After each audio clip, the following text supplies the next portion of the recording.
Today, Senator Ossoff chaired a subcommittee hearing on a hugely important issue to Georgia's military families and American military families stationed around the world. Here's Garrett Hake's report for NBC Nightly News. Captain Samuel Cho says his family was living in their home on Georgia's Fort Gordon for only 2 months when his 8-year-old daughter developed a severe rash. Her skin became hardened and rough and reptilian in nature, and where if she were to scratch it, it would break easily and she would bleed profusely.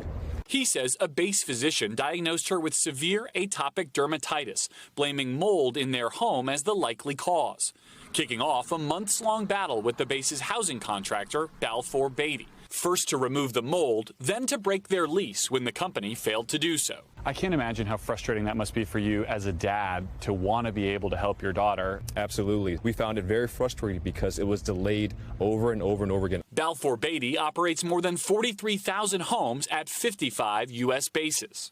The Senate Permanent Subcommittee on Investigations today citing numerous instances in which the company failed to properly respond to both repairs and environmental hazards, including mold. Technical Sergeant Jack Fay Torres was forced out of his home on a Texas air base for 12 weeks of mold removal. These displacements caused my family great amounts of stress, as you can imagine. Last December, Balfour Beatty pleaded guilty to major fraud against the United States, ordered to pay more than $65 million in fines and restitution. Today, the company's executives on the hot seat. Why should we believe, Mr. Taylor, that a company that engaged in major fraud against the United States is fixing this? I reject the suggestion that it's a systemic failure. Things go wrong. We don't always get it right the first time. We're not perfect. Now stationed in South Korea, Captain Cho flew 7,000 miles to make sure these failures would be the last. No one else will speak up for my daughter. Garrett Hake, NBC News, the Capitol. Joining us now in our Washington studio is Democratic Senator Jon Ossoff of Georgia. He is the Senate Homeland Security. He's on the Homeland Security Committee, the Judiciary Committee, and the Rules Committee. Senator Ossoff, today it was Mr. Chairman. You were chairing your first subcommittee hearing? That's right. I chair the Permanent Subcommittee on Investigations, which is the chief investigative body in the U.S. Senate. And just a few months after I took office, I sat down with military families at Fort Gordon near Augusta, Georgia, to hear what they needed from their senator.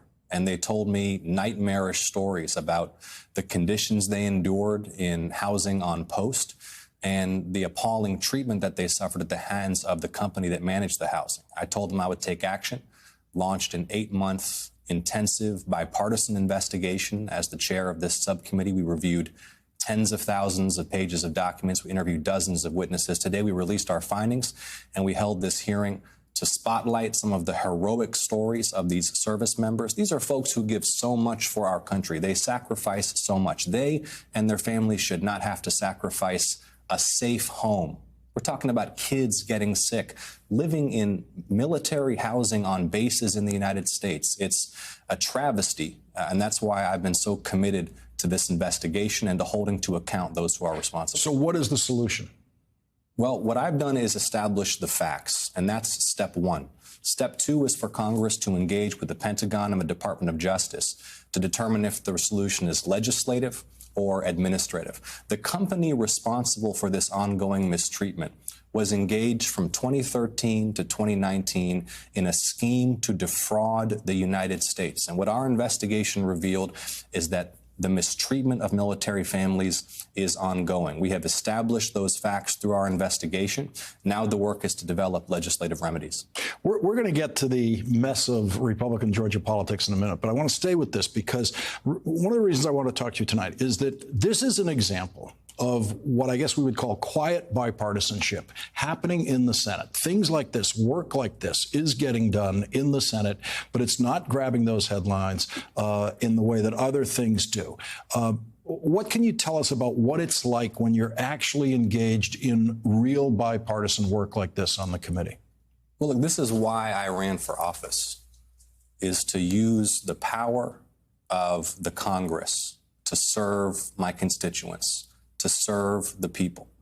When we have members of the armed forces who put their lives on the line in the defense of our nation, whose families make these enormous sacrifices, and in return, they have to live in homes where the ceilings are caving in, where there's asbestos lead, mold, and mildew contamination, when they're given the runaround while they try to address and repair these issues, while their kids are getting sick, every day they're out there serving our country, that should offend every single American. Congress should be doing more work like this. Instead of folks using the power of government to attack each other on partisan grounds, just to try to gain more power, we need to focus on serving the people who elected us. That's our jobs.